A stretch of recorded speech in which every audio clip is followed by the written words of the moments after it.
m'appelle Aurélie, j'ai 33 ans, je suis comédienne et chanteuse. L'endométriose effectivement vient du mot endomètre, alors un mot un peu barbare parce que je pense que la plupart des femmes ne savent pas ce qu'est l'endomètre. L'endomètre en fait c'est simple, c'est ce qui recouvre la paroi de l'utérus.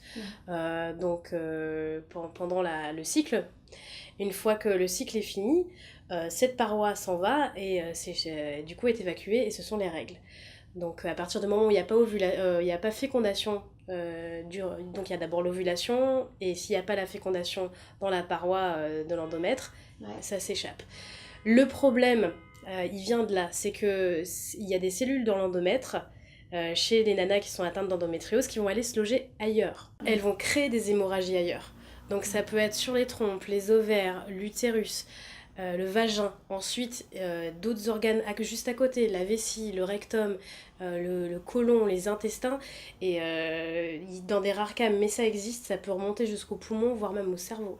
Et bien d'où ça vient, on ne sait pas. On ne sait pas, en tout cas elle touche 1 à 2 femmes sur 10 en âge de procréer, partout dans le monde.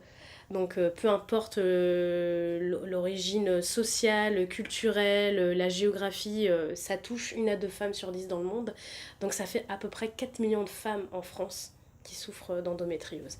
Évidemment, il y a des stades différents, il y a des stades moins sévères, mais c'est pas forcément lié en plus à la douleur. Une nana il y a 4 stades, une nana qui est en stade 1 va peut-être souffrir beaucoup plus qu'une nana qui est en stade 4, un stade sévère, et qui ne se rendra même pas forcément compte qu'elle a de l'endométriose.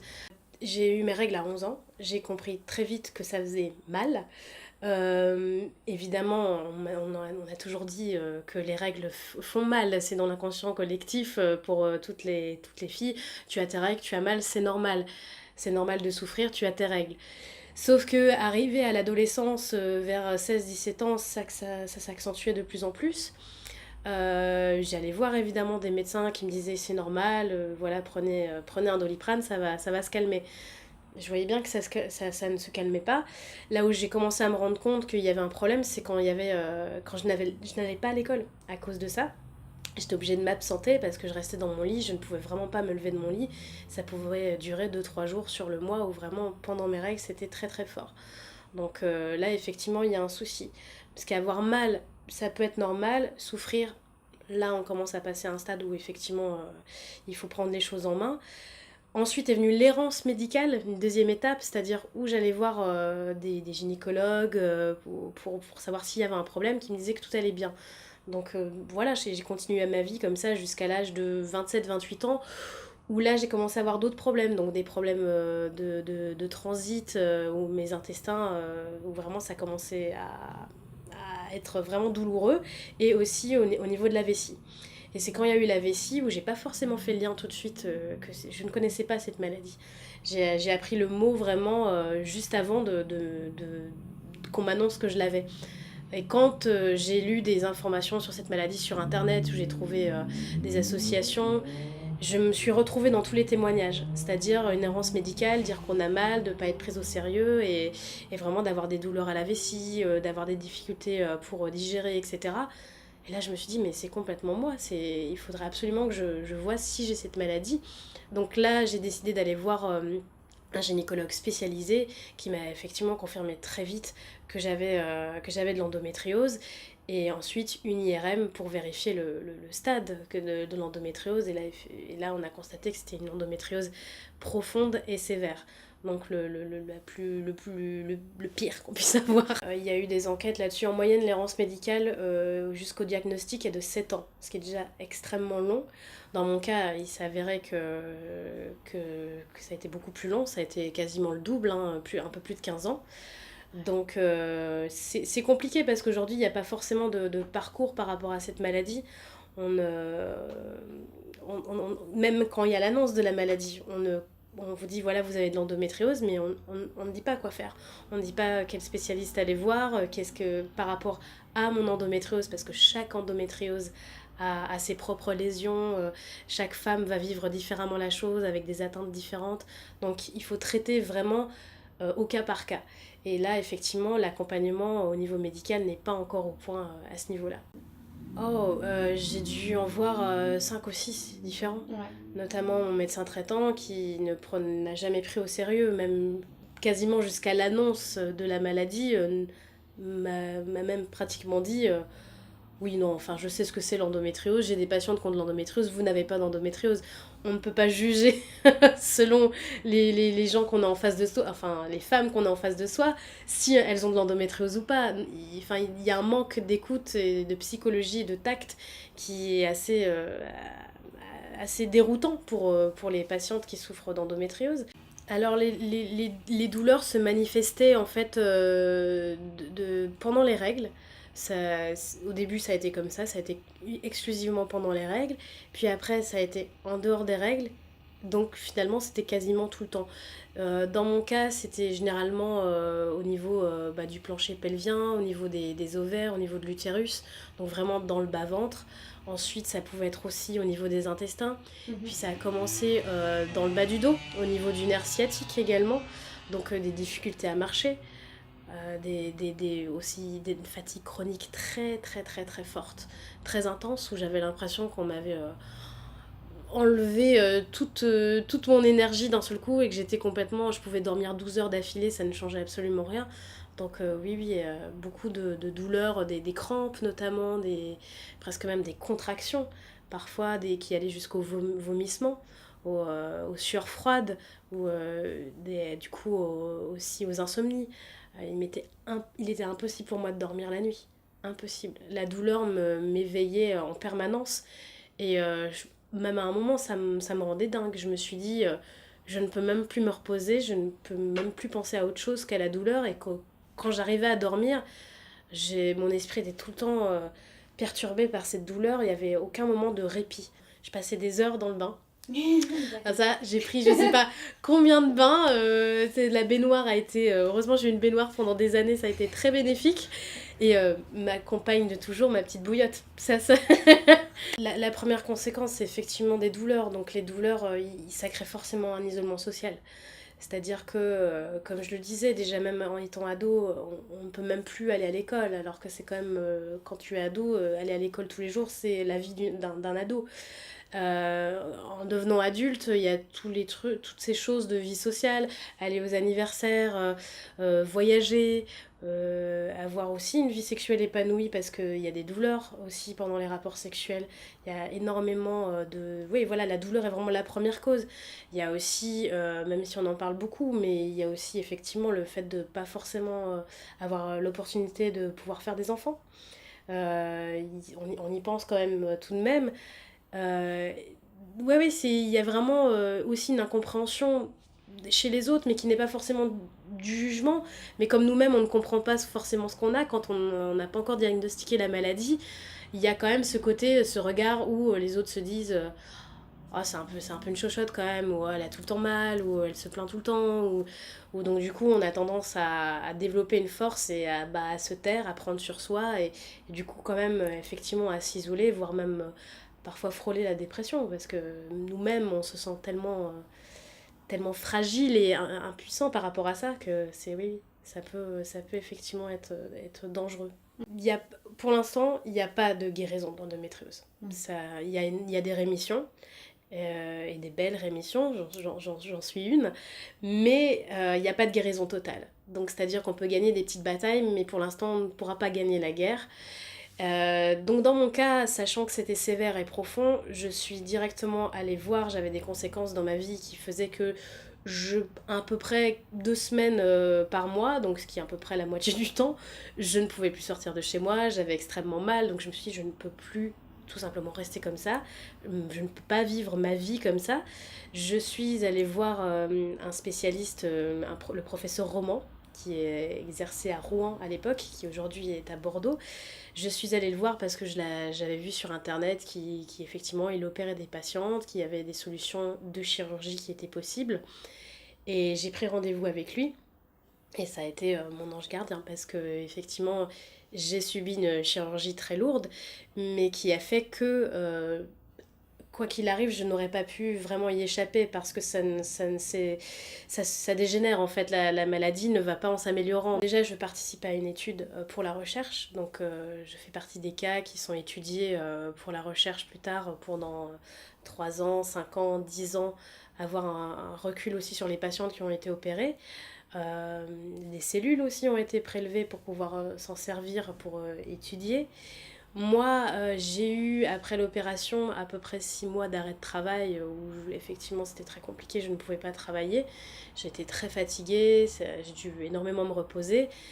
Ça fait 1 an que j'ai été opérée. Donc ces 6 derniers mois ont été très épanouissants parce que petit à petit, j'étais moins fatiguée, je pouvais vivre ma vie, bah, j'ai envie de dire même pas comme avant, encore mieux qu'avant. Je suis partie notamment jouer en Éthiopie, en Mauritanie, au Maroc.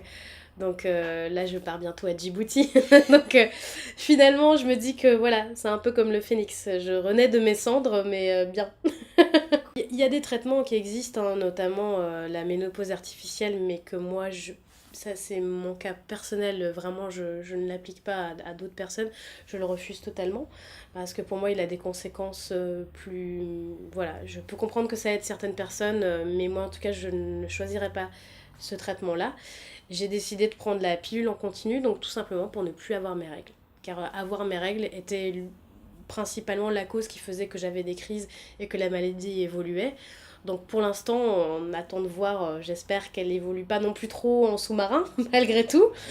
Dans les traitements, donc il n'y a pas de traitement, on va dire, médical, médicamenteux en tout cas, enfin il y en a, mais ça garantit pas une guérison totale.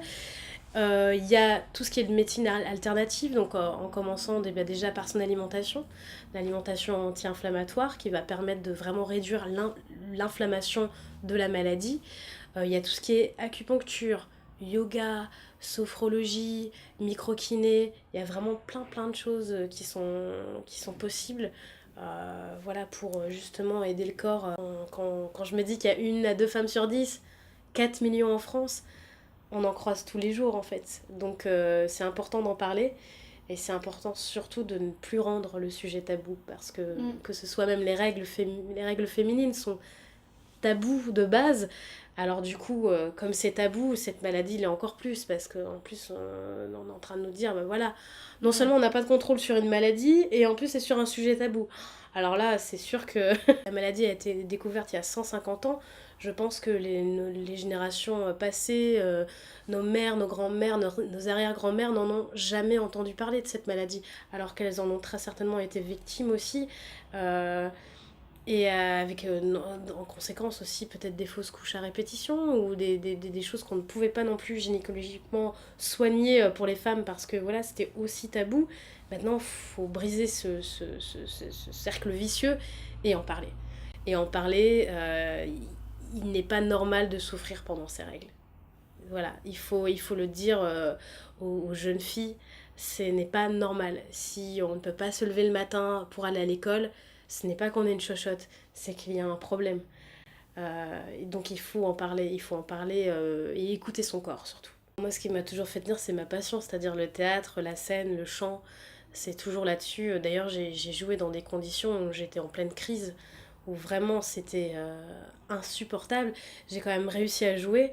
J'ai toujours eu l'énergie, on va dire, qui est l'énergie qui est à part de l'énergie, on va dire, de la fatigue, mais vraiment c'est toujours ça qui m'a poussée à continuer.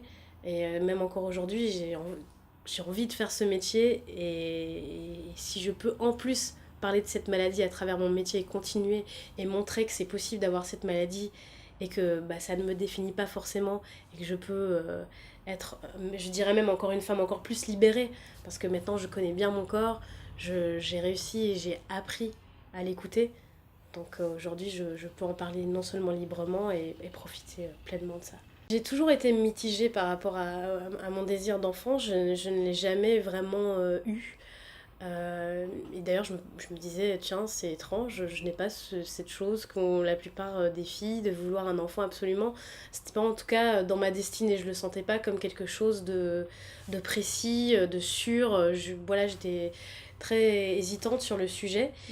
Il se trouve que, il se trouve que comme j'ai réussi à écouter mon corps, et je pense que mon corps a été plutôt un très bon partenaire là-dessus, c'est que il s'est certainement dit que dans les conditions dans lesquelles j'étais physique, ça n'allait pas forcément être possible d'avoir un enfant.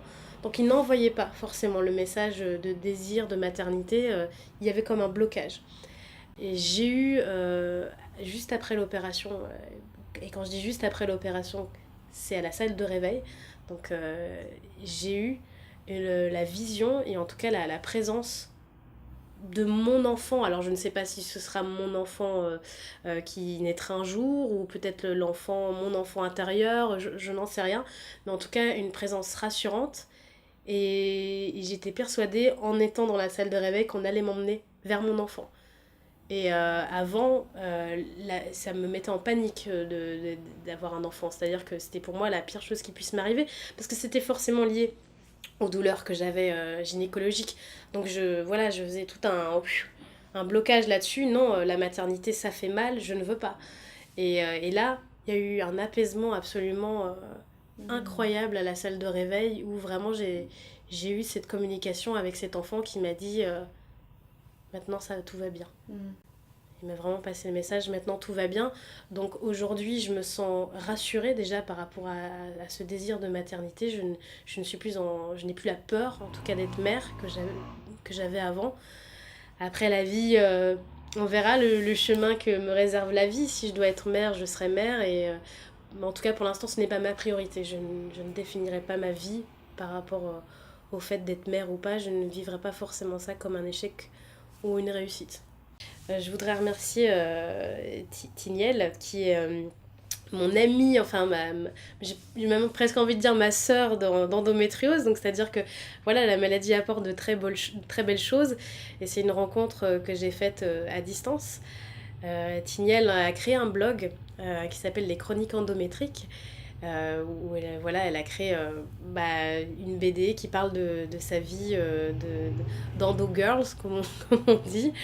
Et moi, je me suis reconnue là-dedans et j'aimais beaucoup l'approche humoristique parce que c'est un sujet tellement lourd, etc., que je pense que le traiter aussi parfois avec légèreté, ça fait du bien.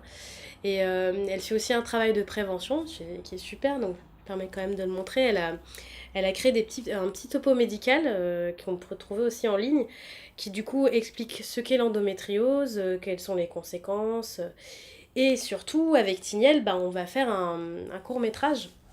Donc on va associer nos deux compétences. Elle est réalisatrice aussi dans la vie, et moi je suis comédienne. Et donc on va associer nos compétences pour un court-métrage qui s'appelle « Toi, mon endo » et qui donc décrira le parcours d'une femme à travers plusieurs âges qui souffre d'endométriose et qui va justement subir une opération. Donc dans quel état d'esprit elle est et tout ce qu'elle a traversé jusque-là. Ne jamais perdre espoir, même si parfois c'est difficile, même si la douleur nous fait vraiment... On a envie de baisser les bras parfois, proportionnelle à l'intensité de la douleur qu'on peut ressentir. Mais il ne faut surtout pas que la maladie nous définisse. Quand on est atteint d'une maladie chronique, ça a tendance à être très invasif. Au contraire, essayer de prendre du recul par rapport à ça et de continuer à se sentir libre de ce qu'on peut faire aussi par rapport au traitement,